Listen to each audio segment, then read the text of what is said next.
Well, good morning and welcome to day 2 of ITWeb Security Summit 2021, now in its 16th year.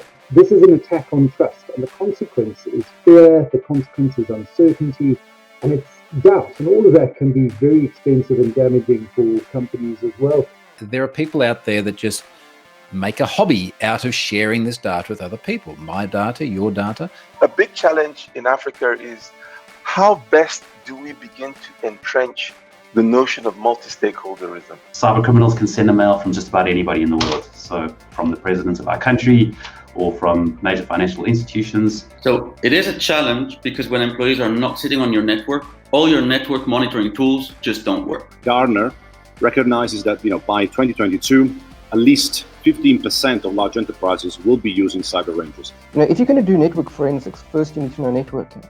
If you're going to do secure coding, you need to understand a bit of coding first. We're going to move forward now with the actual management stream of the conference. It's a wonderful opportunity to interact with our speakers, ask them questions, and please use the chat box during the session. He has over 15 years of experience in the ICT industry, focusing on ICT strategy, analytics, risk, and compliance. He's an advisor to several governments as well as critical infrastructure. I'm going to be giving you some guidance on how to do what we call a rapid cyber risk health check. We often talk about software-defined network, or more specifically, software-defined WAN. Globally, we are seeing quite a number of trends. It's analytics and automation. We are seeing quite a lot of organizations that are going out and buying a product like SOA and trying to automate response. The ransomware creators, the ones who create the cryptors, are actually making it available to other criminals who will then weaponize it and actually deploy it.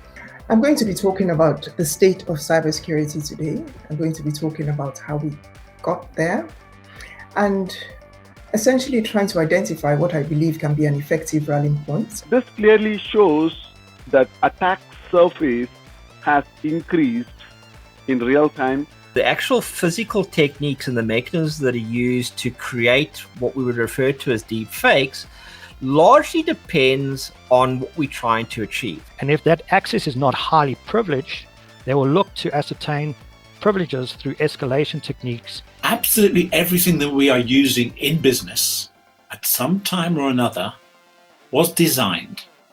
It is doing something it was intended to do. How well it does that is often a matter of interpretation. Around 83% of the organizations with significant transformation initiatives last year have accelerated their move to the digital transformation with the work from home component. Security breaches increasing a lot. I'm sure there's been a lot of stats over the last 2 days. And this Global Risk Report 2021 highlights cybersecurity failures ranked amongst the highest likely risk over the next 10 years. What we know is that everyone is fair game. Here at Brunswick, we only speak of two types of organizations, those that have been breached and those that don't know they've been breached. Best defenders against cybersecurity attacks should include those who have been successfully breached. Why? Because they can tell us of some of the lessons that they've learned, and they can begin to share with us how we can protect our organizations before we are breached. Security goes out the door because it's an easy thing. It's not a feature. It's not noticeable to a customer. If data breaches are the new normal, we've created ecosystems with so many moving parts and so many complex units. I think it's little wonder that we so frequently see them go wrong.